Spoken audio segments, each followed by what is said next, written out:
This picture has a lot to do with workplace culture and your job search, so let's talk about it. And for those that don't have the backstory, this is a picture of a bunch of people who have all worked together at some point, and it's an annual party that Kristen Bell, the actress from The Good Place, hosts. So this is an example of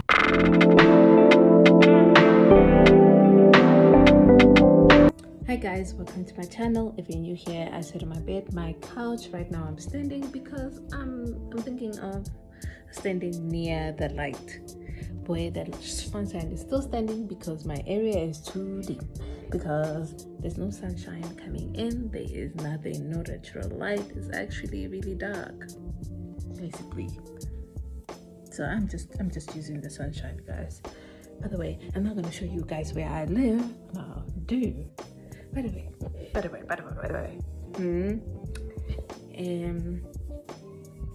Now, like I said, guys, it's slow shedding, so we're still gonna pull off this content.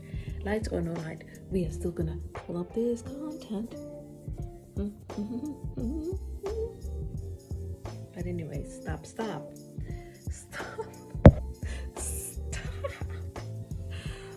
But now that we are here, exhausted and tired, and I just need food. Speaking of food, guys, I can't believe I eat food made by the Portuguese. I'm still wondering what they put in those food, basically. Whenever they feed black people, like, I always wondered this question as a child, because they've been feeding us and they don't like us. So what exactly are they putting in their food? I mean, do you think somebody who likes you would put things that are making you excel and progress? And like, literally, like, I've been thinking that, even though that question has nothing to do with the main video of corporations, stuff like that. It's just a question along the line of this video. I was just thinking about that video. I'm thinking the lights are back. The lights are back, yo. The lights are back. But anyways, I'm gonna finish this content right now in the dark, but the next video will still be in a proper setting, in a much lighter setting, basically. But anyways, guys, corporations hiring people that do not serve the interest of black people. They don't want black people in those spaces. That's how white supremacy is, and that's why Africans are tired of begging them, tired of making things work. We are tired. We just don't want to work with you. We want to cut you off, because when we wanted to work with you guys, you just treated us like we were slaves, like we are beneath you. So we are beneath you. We are contributing to, we share environmental damage with y'all, but we don't actually benefit from the actual, like, our countries aren't functioning. We are not working out. So it's surprising for me. But anyways, guys, I didn't want to add much. Like, I wanted you guys to see this video. But anyways, let's watch this video. It's very important. We need to learn, guys. We need to learn. So observe and learn from these people, sincerely and honestly. this picture has a lot to do with workplace culture and your job search, so let's talk about it. And for those that don't have the backstory, this is a picture of a bunch of people who have all worked together at some point, and it's an annual party that Kristen Bell, the actress from The Good Place, hosts. So this is an example of a comment that was left on that post. Pause if you want to read the whole thing. But what stands out to me is that this person and lots of other people are saying, hey, these are just friends who work together. This wasn't a DEI lunch. This wasn't intended to be a work lunch. So we shouldn't be holding them accountable to diversity. But this is exactly how we've ended up in a place where the most senior roles at so many companies are held by white men or by white people, and that you have disproportionate representation happening through the levels. It's interesting that there's an argument that these are all just friends, but they all know each other through work. But it's interesting because just think about Kristen Bell's cast on The Good Place and how diverse it was. And yet we're not seeing that diversity invited to this social event. And this is exactly what happens in so many other workplaces, right? Like, lots of people get to work there, but who has a real seat at the table? Who gets access to the people with the most power and influence?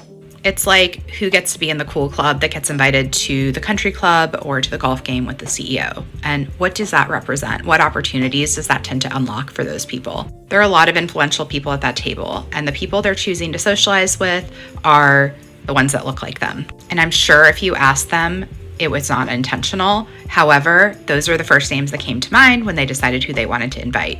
And the same thing happens when it comes to who am I going to refer for a job? We tend to think about the people we're closest to, and those are often going to be the people that are most like us. In an interview, we're going to feel like we click with the people who are most similar to us. And it's on us to be observant and aware. I mean, that group of people, when they sat down at that table, the conversation they should have had was, this is a problem that in 2023, we have ended up with this homogenous of a group. And they should be thinking about who else should have been invited and what it says about them that they didn't think to invite those people, or that they fell short in cultivating those relationships with a more diverse group of colleagues. I'm a white woman, and it's on me to be aware of who I'm choosing to socialize with, who I'm choosing to network with, because that can potentially give those people access to my network. And if I'm limiting that to people who share my background and identity, then I'm not actually unlocking access for a broader group of people. And the reality is that networking is a lot harder for Black, Indigenous, or other people of color than it is for white people. I'm sure when those folks planned this lunch and posted those pictures, they did not know that they were going to be opening the door to this kind of critique. But that's what happens in our workplaces. No one is intentionally, or in most cases, people are not intentionally trying to gatekeep access. However, it is happening naturally, and a lot of that starts with who our social networks are, where we live, and the diversity of the people that we surround ourselves with. And so we have to be really intentional about cultivating that, or else we're not going to come anywhere close to achieving the kind of diversity and equity that we need to in our workplaces. I see a couple of noticeable faces here. Two people from Friends, and Jennifer Aniston, and I forgot Monica's real name. I can't remember. The guy from all those funny movies, I can't remember his name either.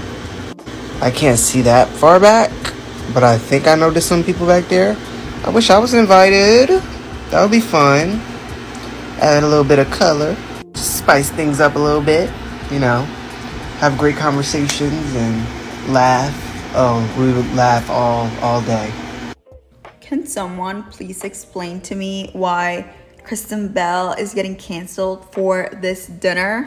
This is the problem with woke culture when it's not done right.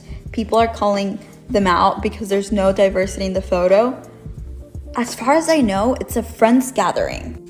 As a woman of color, as a Latina, sometimes I have a big hangout with all my Latina girlfriends or all my Latina friends or my family.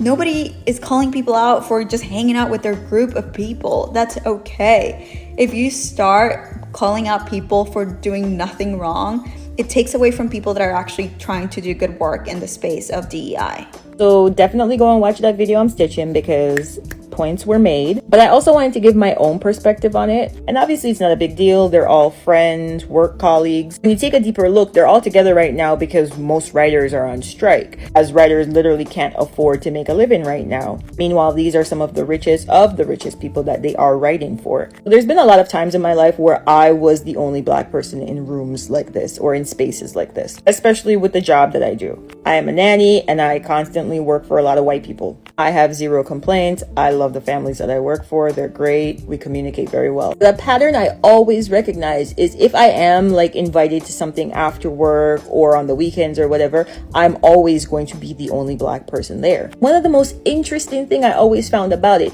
was their social group was basically through their kids. All of their kids either went to school together or played together. Some of these parents have known these other parents, since high school themselves. And again, all white. Not that there's anything wrong with that. I love my people too. But on the off chance I wasn't invited to something and I would come back to work on Monday and I'd be like, oh, it looks like you guys had a nice little party here. And I would see pictures of what happened. Again, the room would look like that picture. And while yes, on the surface it's not a problem because they're all friends, nothing is ever just friends in Hollywood. It's just not the way it works. It's always networking. Imagine you're trying to get into a country club for months and you get invited to this dinner and there's two people who are members of this country club and they're like, actually, yeah, you know what? I like you. I'll put in a good word for you. You are constantly networking. You're talking about yourself. You're talking about your job. You're talking about your upcoming projects. All of these people at this table work within the same industry. While I understand that sometimes we need a break from the serious conversations that need to be had, because you probably just want to eat and have a good time and, you know, talk and laugh, it goes to show that their mind doesn't even think to include someone else at that table. Their mind is literally just not open to it. They all sat down and nobody thought, with everything that's going on in Hollywood, with everything that they themselves are preaching, they looked around the table and said, yeah, this seems good. Again, I understand that some of these conversations are very hard to have, but it can start off with an invitation to dinner. Not even to talk about the issue at hand, but just to have a seat at the table. Okay, I have a question for white people. This is a very, very serious curiosity. And when you go to an event, a dinner, a party, anything, walk into a room, classroom, and it is all white people, is it noticeable to you guys?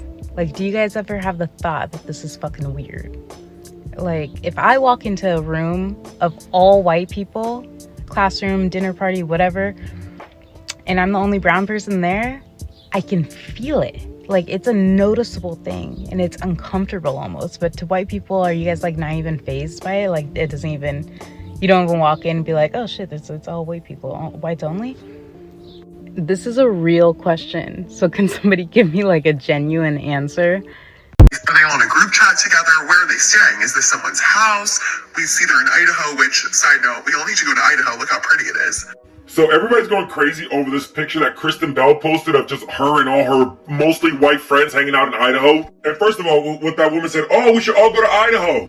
They're all in Idaho because Idaho is one of those states that's like super friendly to rich people. Meanwhile, poor people have to pay most of the taxes there, which is why you should read Billionaire Wilderness. It's about how like rich white people like these are going to these states to take advantage of their tax breaks and then try to dress like they're regular farmers, regular folk, when really they're all millionaires here. And remember, a lot of these rich white people are getting together right now because of the writer's strike. They have no work right now. Meanwhile, you got all those writers, a lot of people of color, picketing and striking just so they can get paid enough so they can eat from job to job. And talking about food, I'm sure Jennifer Aniston didn't cook all this food, take care of all this property, clean this whole house. Yeah, they won't show you the people that actually do the work to make their life comfortable. And remember, you hate some millionaires, but you love other ones who make you laugh and they just seem so nice. They're still part of the fucking problem.